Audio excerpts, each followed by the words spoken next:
Hello everyone and welcome back to Passion Sundays, the best way to end the week and start another. What would you do if you had a chance to talk to a man who coached Steve Jobs, one of the most passionate people on this planet? He is also considered to be one of the top 10 executive and leadership coaches in the world. You just did a phenomenal job on stage. I love the energy and the passion that you deliver. Thank you very much. And obviously when we're talking to somebody who is known to be the man on leadership, the first thing I'll ask you about is, how does passion make a good leader? Passion starts in the heart. And we just don't have enough leaders out there, Moustafa, who operate from the heart. And it's a field. And, we're so intellectual. In fact, I made the point today that we have really, honestly, almost too much intelligence. We've got to shift if we're going to be moving people to a much stronger model of leadership where leaders are operating from their heart, feel, where they can touch the hearts and minds of others. Okay. And I'm definitely going to have to ask this question. Yep. I mean, you've had the opportunity to coach and work with Steve Jobs, so to me he's one of the top passionate people in the world. Absolutely. What have you got to say about his passion, and how does that make him a successful leader?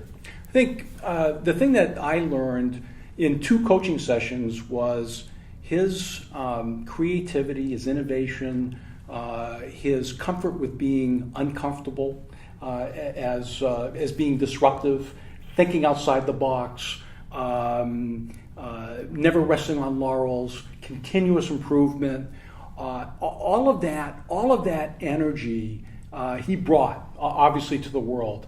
I think that's his legacy. In addition to the creativity, was the passion for breaking the comfort zone. Mm-hmm. If you look at the Apple culture that exists today, Moustafa, it absolutely was formed when he came back in 1997 on the heels of that speech in Cupertino, California, because he communicated to his people that it is time to think differently and think big. Mm-hmm. So you talk about passion, right? Okay.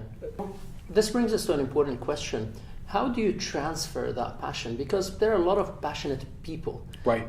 But the characteristic of a leader is somebody who's able to get all of this through to other people. Absolutely. And grow people around them. Absolutely. So how can somebody convey and take that passion from an individual leader on top into run across the whole organization? Yeah, it's a great point. And again, we have a huge gap out there. I know you've seen it too.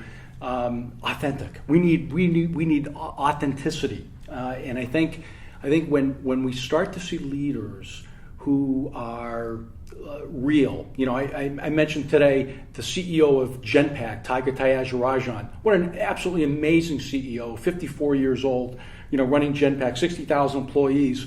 And I sit down with him and he's perspiring. And he's so excited talking about the privilege to lead people, and have an impact on their families.